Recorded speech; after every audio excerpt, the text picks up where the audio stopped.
Okay. Magandang umaga po muli sa inyo. And I just would like to recognize our guest this morning. But at the end of the service, people will be coming to greet you. Can invite everybody, the guest this morning to stand up, please. Stand up, guest. Guest, or first time guest, it's your first time to come. Yung mga guest natin. Sige, Shania and Megan from Canada and Ate Marin from Germany. Correct? And the girls here. From Ireland. And, okay, welcome. Welcome po sa inyong lahat. And make sure at the end of the service, go to them and greet them, okay? Una ng mga contact number yan, mamaya. Facebook, ganun. Pangalan. Okay. Now, for the last couple of days, I would like to talk about faith, okay? But, I cannot connect my spirit. I end up my message about encounter. And I believe that God has a message for all of us. Okay? Sometimes, you're trying to do what you want to say, but God has, wants this message to be heard by this congregation. And as I was listening to Pastor Gary's exhortation, I think it connects. My message connects this message. So I believe we have one spirit. And that is what we need, I believe. And this is what the church needed and everybody needed. Okay? So I would like to, that's the title of my message, Encounter. And I would like you to read with me on the book of Mark, chapter 3, 1 to 6. And you can read with me. Jesus went into the synagogue again and noticed a man with a deformed hand. Anong na-notice ni Jesus Christ?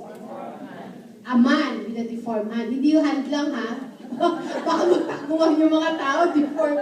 A man with a deformed hand. Since it was Sabbath, Jesus' enemies watched him closely. Sinong medyo natikipan ay kay Jesus? Enemies, okay. If he healed the man's hand, they planned to accuse him of working on the Sabbath. And Jesus said to the man with the deformed hand, "Come and stand in front of everyone." For example, Pastor Gary, I may deformed hand. "Come, Gary, come and stand in front of everybody." And he followed Jesus. Okay? Parang ganon yung scenario. Then he turned to his critics, and asked, "Does the law permit good deeds on the Sabbath? Or it is a day for doing evil? Is this a day to save life or destroy?" But they wouldn't answer him. Verse 5, he looked around at them, sa lahat sa kanila, and angrily, and was deeply saddened by hard hearts. Then he said to them, "Hold out your hand." So the man held out his hand, and it was restored. At once, Pharisees went away and met with the supporters of Herod to plot how to kill Jesus. Let us bow down our head and pray. Lord Jesus, anoint me with your power so that I can preach your word boldly and with authority. Oh God, I'm worthy, but make me worthy by cleansing me and filling me with your Holy Spirit. Let your Holy Spirit take full control of me and let me speak, Lord, the message that you want to give to these people, oh Lord. You know the needs of each and every one of us, Lord, and I pray that you will encounter you with this message, with the worship, with the song that we have sung, oh Lord. And I submit myself to you so that you can use me in every way you want, oh God. We take victory in your mighty name. And this is our prayer in Jesus' name. Amen. Praise God. So, in this scenario, Jesus was in the ministry of comfort and in the ministry of confrontation. Okay? Confront and comfort Comfort and confrontation are both function of the Spirit of God. They are both function of the Spirit of God. Jesus can comfort us, and Jesus also can confront us. Okay? Comfort to those who are mourning, to those who cry for help, to those who are sick and experiencing trials and tribulation in life. But confrontation to those who are hypocrite, proud, and these people in that scenario, mostly the religious leaders, they were complaining because Jesus is a friend of sinners and eats with them. Diba? Jesus was always with the sinners. So the religious leader, the Pharisees, was not happy of what Jesus was doing. Kaya nga sinabi kung nakita niyo sa Matthew, "Woe to you, scribes and Pharisees, you hypocrites! You are like whitewashed tombs, which look beautiful on the outside, but on the inside are full of dead men's bones and every impurity." Nakikita that Jesus really doesn't look at the outside appearance of the person, but all God always look from the inside. Napakaganda man natin from the outside. Of course, all of us are beautiful, but God is more interested kung ano ang nasa puso natin. So Jesus did not confront the sinners the way He does to the religious leaders, to the Pharisees. Okay, and you can always notice, you will always read in the Bible, He always say to the sinners, "Go and sin no more." Diba? Pero the way he told it to the Pharisees, is to the religious leader. Sinasabi niya, "You are a hypocrite." Okay? You look beautiful from the outside, but from the inside, ay para kayong nabubulok ang looban nyo. Okay? So people go to church for many different reasons. Okay? Anong reason nyo why you come here today? Okay, all of us here today has a reason, has your own motives, and ano pa? The reason, your motives, bakit nandito tayong lahat ngayon? Or probably, or sisimba ka ba ngayon? Sige, doon tayo magkita. After ng church, magkita ulit tayo sa labas. Papayagan ako ng mother ko niyan. Papayagan, "Ma'am, can I go to church?" Okay. And then, after church, okay, mag-date pa uli kayo. Okay? But still good that you are here. You could probably somewhere else this morning. Okay? Probably you will be touched by the message and you'll change your mind. Diba? So, you have your own reason. And in that story, there were 3 types of people in that synagogue during that day. Okay? Number 1 is those who came to encounter God. Okay? Did you come today to encounter God? Or did you come today to see your crush? Okay? Ayan. Okay? Did you come to encounter God? But I know all of us comes today, okay? We all here today because we want to experience something from God. Okay? So, sino ang taong to? Who is this person that wants to encounter God? Okay? This is not the first time that Jesus went to the synagogue. Sinabi dun sa first one, and Jesus went to the synagogue again. And he noticed this man with a deformed hand. Okay? Although, there were many people present in that place. Parang ngayon, no? We have many of us. But, sino kayong na-notice sa atin ng Lord dito? Who among us was noticed by God? Because the way we worship Him is coming from our heart. Or probably na-notice ka ng Lord dahil you are here today because you want to encounter Jesus. Because there is something in you na, "Lord, I cannot make it, I cannot do it without you." Okay? It's between you and God. In a different Bible translation, may sinasabi patungkol dito sa man na to. Ang sinasabi, a man with a shriveled hand. Ano siya? Useless siya. Helpless yung kanyang hand. Or a man with a withered hand. Probably due to old age. Or a man with a paralyzed hand. Deformed due to, could be accident or arthritis, dahil old age now, or since birth. we do not know exactly what happened to this man. We do not know much about this man. But the text said that this man has a disability. May disability siya, and he cannot work for his own living. In those days, if you had disability, okay, you were useless to the society. Okay, you would expect to see him begging on the street, for his own living. But he is in the synagogue that time. He was there because he wants to expect something. He's expecting, he's positive. He knows that he's getting something different on that day. Or probably he's always there. He's always there every day. But hindi siya nag-give up. He always go. Parang tayo, pumupunta lagi tayo sa church. Kahit na hindi sinasagot yung ating mga panalangin, I'm still going to church and worship God. Amen. Okay? He came to that place seeking God. Okay? He came in that day to encounter God. He came, but when he came to that place, he was renewed. Na-renew siya. Na-renew ang buhay niya physically and emotionally. He knew that he had a need that only Jesus can fix it. Alam niya that he needed a miracle that only God can do it. Do you need a miracle in your life? That walang makakatulong sa atin, ang alam natin, kundi si Jesus lang ang pwedeng mag-fix dito sa buhay natin. This man came to meet God. He came to worship God. He was expectant, he was positive, and ready to follow Jesus.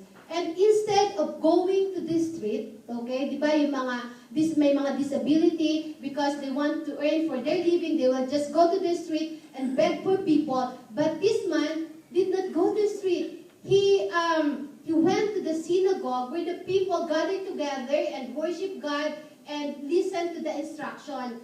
And he made the right decision to go there. Probably, he doesn't know what's going to happen. Hindi natin alam. Probably he's waiting for the perfect time of God that he will be healed. He has the right decision because the Bible says, where does my help come from? My help comes from the Lord who made the heaven and earth. What can man do to me? Ang Diyos lang ang pwedeng tumulong sa atin doon sa mga bagay na hindi kayang gawin ng tao. No? But he made the right decision. Did you come here today to encounter God? Yun ba talaga ang nasa puso nyo? Na pumunta kayo dito because you want to encounter God? Or probably you have the same situation as a man with disability. Did you come because you're positive and expectant that God is going to do something great in your life today? You came because there is something that was at one time whole, but it was damaged and needs to be restored again.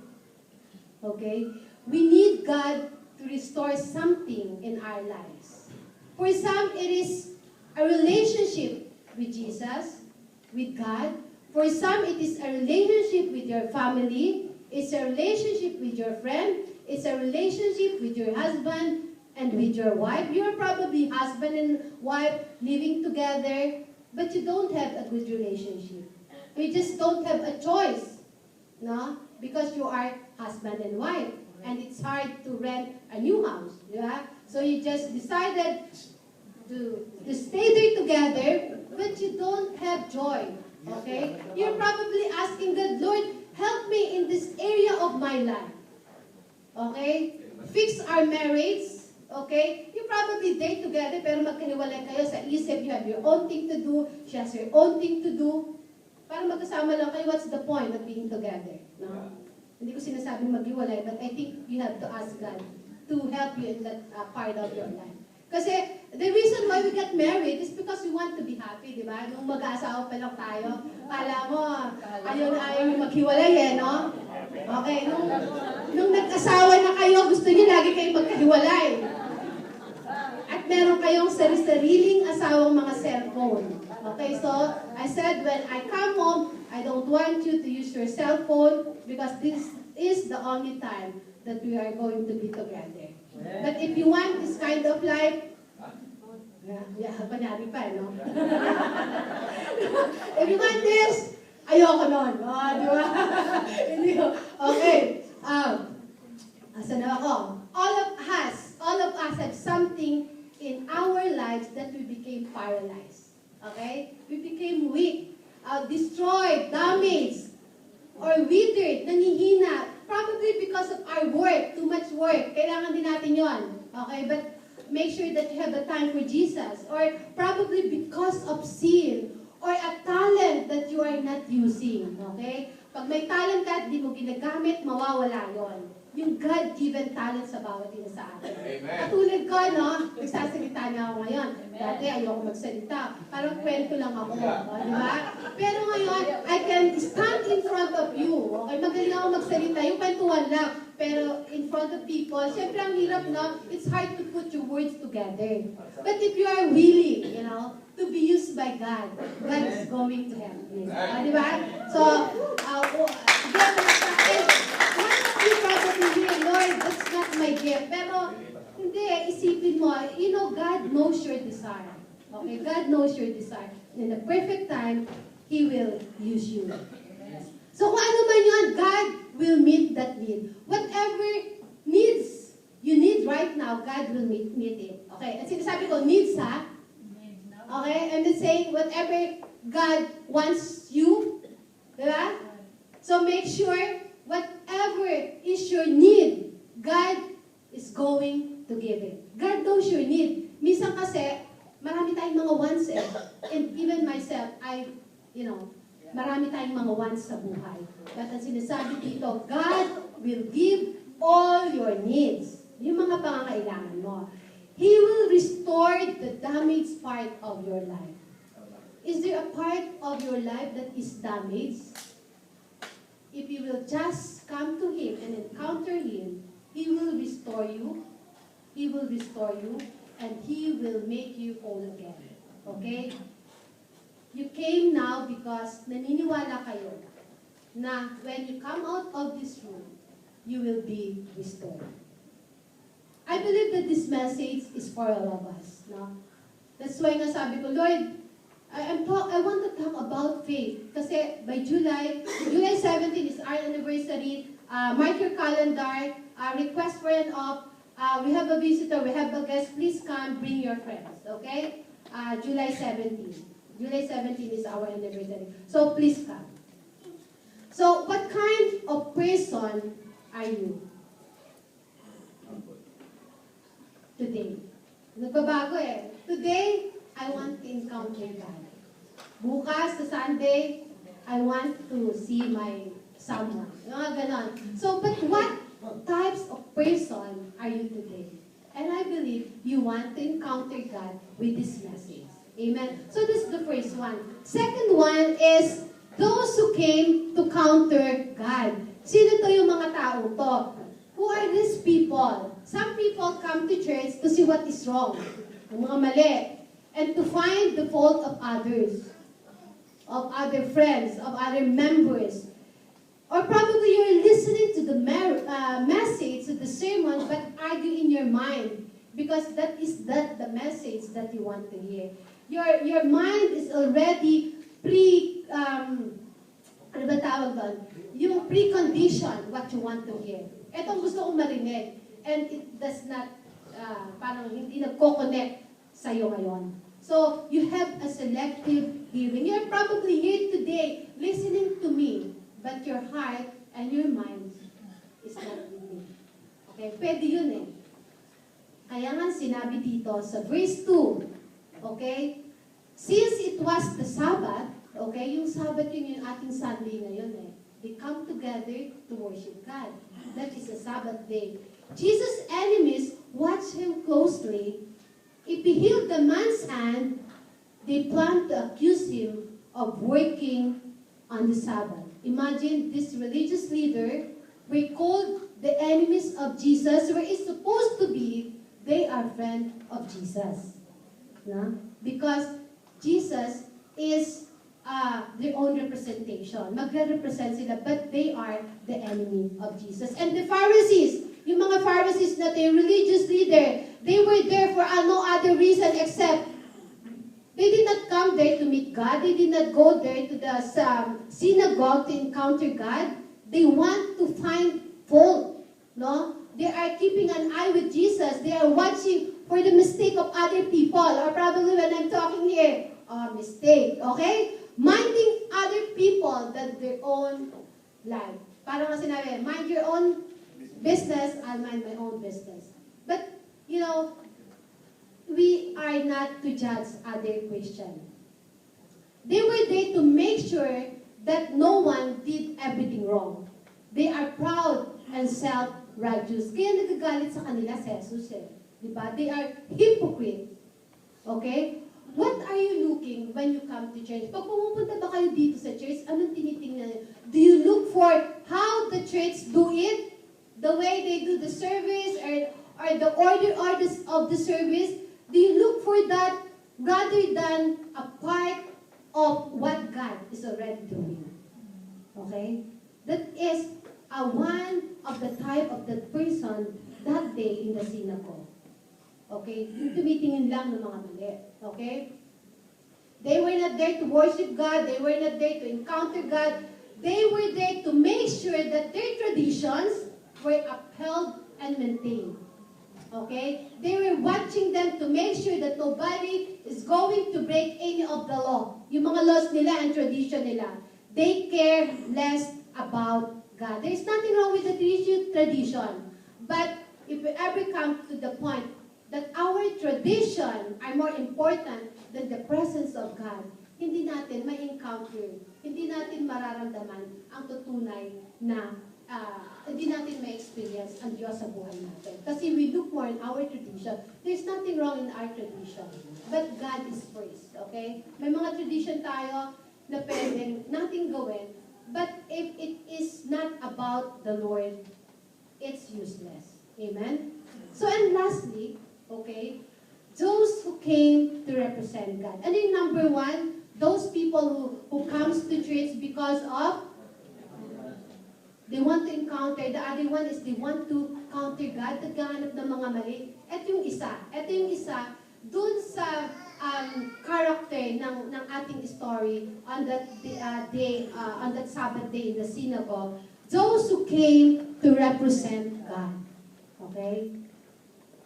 During the time, in that story, Jesus represent God. Si Jesus ang nagre-represent sa Diyos. He came to do the work and will of God. He was there to accomplish God's purpose. He came to heal the hurting. He came to meet their needs. Okay? And si Jesus to meet those who are seeking God and those who needs healing and problems sa kanilang mga buhay. Jesus came that day having all the authority. He was the messenger and representative of God, yet he was rejected and despised by many. Okay? Hindi kasi nila talaga maunawaan ang tao, kung sino yung tao na. But Jesus was the representative of God.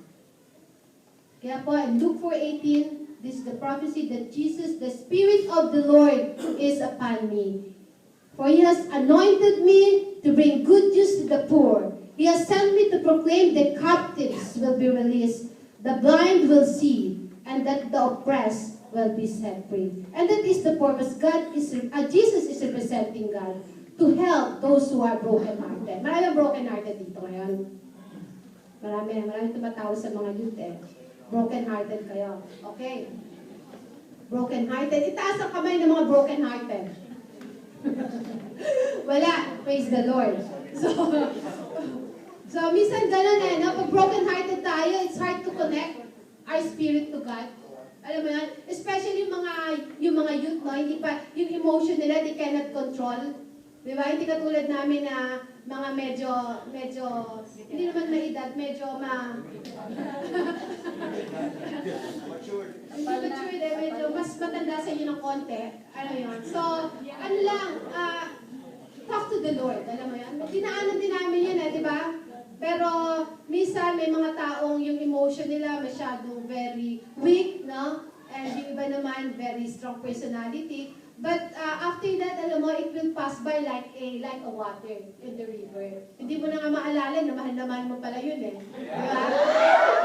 Actually, after a while, nakalimutan mo na nga yun eh. Yung thought, at siisipin mo, akala ko, this is my first love. Hindi pa pala ako in love. Diba? Kaya yung mga asawa nyo, yun talaga yung in love sila. Okay? So you thought, that is your first love. But in fact, hindi ka pa in love. Emotions lang yon. So, lagi natin sinasabi yun sa youth, di ba? Para we are encouraging them to study, study first, at yung pag-aasawa, makakahintay yun, di ba? Enjoy your life. Hindi yung parang wala nang kayo makikitang babae o wala na kayo makikitang mga lalaki. No, especially we have a lot of youth here and they really need message like that. Alam mo yan? Kailangan mag-aral muna, makatapos ng pag-aaral, and when you have your own job, and that is your time to really, if you want to get married. Hindi yung mag-aasawa kayo, hingi kayo sa mga magulang nyo. Okay? Right. Okay, so, nasa na ako doon. We are the representative of Jesus. Okay? We are the representative of Jesus. All believers must represent Christ. So, kung that time, Jesus represent God, now we represent Christ. All believers, all of us here today must represent God. And everything we do or say, we represent Jesus. And it is a great responsibility that we carry the name of Jesus. No? When we allow the love of God to show itself in our lives, then we properly represent Jesus and we bring glory to His name. But unfortunately, some of us, we poorly represent Christ. The way we act, the way we talk, and the way we live. Okay? We are not representing Christ properly. Kasi yung mga tao, tinitingin sa atin, the way we talk, the way we live, the way we act. Si Paul po, sumulat siya dun sa maliit na church, dun sa place na tinatawag na Crete. And dun sa kanyang sulat, he strongly urged, no? Sinasabi niya dun sa mga believer, dun sa mga Christian, to have a good behavior. Okay? This is a part of every believer na magkaroon ng good behavior. And it is stated in the book of Titus 2:7-8. And I want to read this letter to you. It is very important sa bawat mga Kristiyano. What's the point na nire-represent nyo si Jesus Christ pero you don't have a good behavior? Good behavior, unang-una yun na nakikita ng tao sa atin. Kaya nga lang minsan, di ba, you don't need to talk to share God. Di ba? But nanonotice nila, there's something different. Okay? So ito yung sulat ni Paul. Doon sa church. Isipin natin itong letter na ito, pinadala sa Lord of the Harvest. Okay? Basahin natin. Lahat tayo. Okay? And everything said them, in your teaching, show integrity, seriousness, and soundness of speech that cannot be condemned, so that those who oppose you may be ashamed because they have nothing bad to say about us. In everything. Ano yan? Ano yung everything na yon? Sa lahat yan. In everything, the way you talk, the way you live, the way you dress, the way to treat your husband, the way to treat your wife, the way if you're a manager, you treat them fairly. If you have a brother or sister, okay, treat them what is good. Okay? And the soundness of speech. Ayan, minsan yung mga soundness of speech natin. Okay? Be careful the way we talk. Okay? And why we should be concerned with good representative of Christ. Okay? Simply because He represented each of us first. Jesus represented us. Jesus represented you and me on the cross in Calvary. Okay? But that was not the end. Hindi lang yun ang end nun, na Jesus was represented us on the cross in Calvary. Even now, He represents each of us in the Father in heaven. He is sitting on the right hand of God, interceding for us. Interceding for all of us, praying for all of us. Amen. Amen. In conclusion, He came today to meet the needs of those who are seeking Him. He is here today. He is in your heart to meet your needs. There's nothing too big that He cannot do. His hand is not too short to reach you. His ear is not deaf to hear you. Our God is a need-meeting God. And whatever it is, whatever need that you need it, God can do it for you. All of us here today came with a purpose. All of us here came with a motive, with a reason. And those three types of person that we talk about, those who want to encounter God, those who want to counter God, and those who want to represent God. And I hope that all of us here today, we came here to encounter God, and we would like to represent Jesus, not only here in the church. It's more easier to represent Christ when we are in the church. Lahat mababait di ba?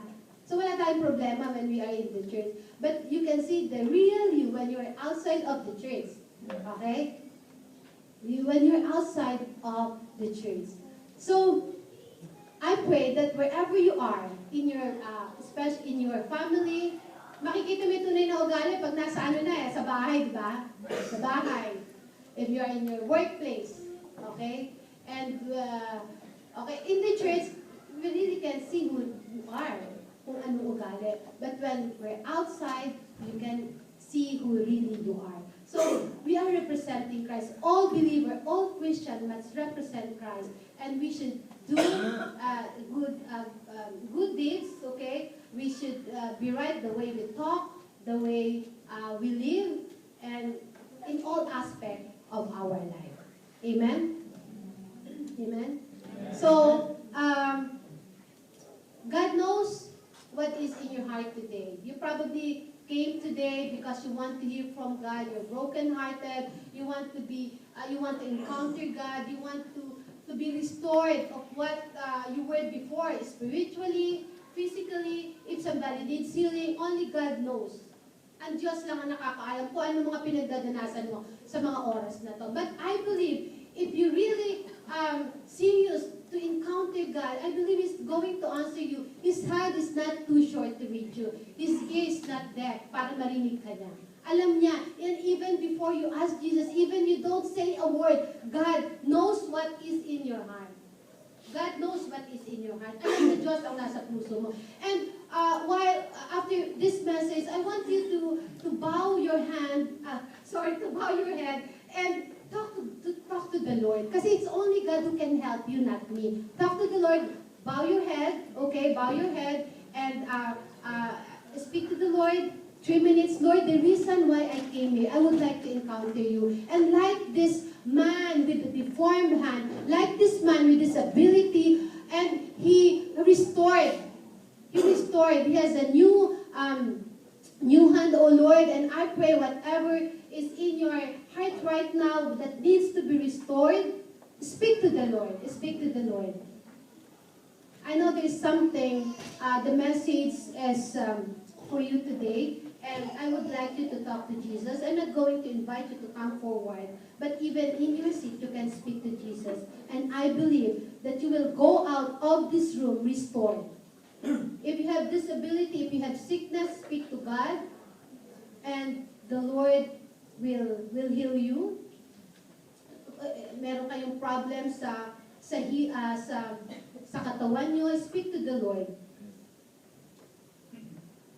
And those who are in need of finances, I believe that God is going to help you, to give you wisdom, to give you knowledge, how to handle your money.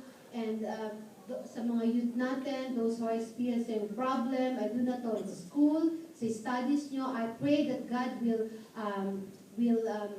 answer you. Those who are couple, married life, Lord, I pray that you will renew their relationship, Lord. You will restore the relationship as if, they are just get married, Lord. And those who are alone, Lord, those who are single mother, Lord, I believe that even they don't have a husband, Lord, I believe that you can still give them joy and give them peace, oh Lord, in times that they are alone, Lord Jesus.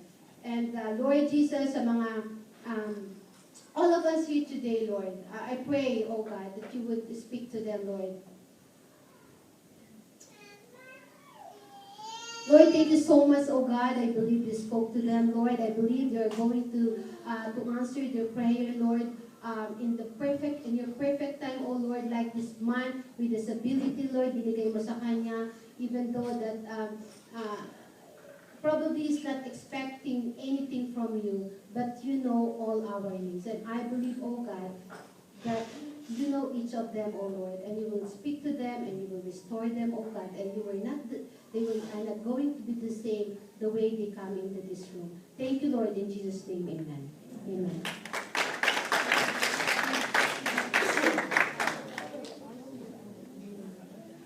Okay, we are going to have a communion today, and we do this every first Sunday of the month. And our purpose in doing this is to observe the Lord's Supper. Let us all be in the attitude of worship, all of us. And as the usher are distributing the elements. Okay?